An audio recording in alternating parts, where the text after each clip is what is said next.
నాది ఒక జీవితమేనా, ఏం జీవితం ఇది అని అనుకుంటున్నావా? అయితే ఈ మాటలు నీకోసమే. నీకు కష్టమనిపించే నీ ఉద్యోగం ఒక నిరుద్యోగికి జీవితకాల స్వప్నం.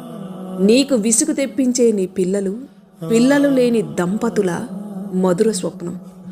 నీకు లభించిన ఇల్లు అది చిన్నదైనా నీడలేని వారికి అద్భుత స్వప్నం.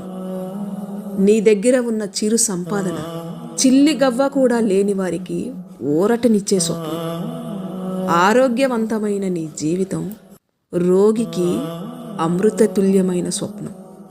నీ ముఖం పైన ఉండే చిరునవ్వు విషాదగ్రస్తులకు దివ్యమైన స్వప్నం. నీకు లభించిన వాటి పట్ల కృతజ్ఞత కలిగి ఉండు. సంతృప్తికరమైన జీవితాన్ని అలవర్చుకునే భావాలతో జీవించు. అప్పుడు ఆనందమే నీ చిరునామాగా మారుతుంది.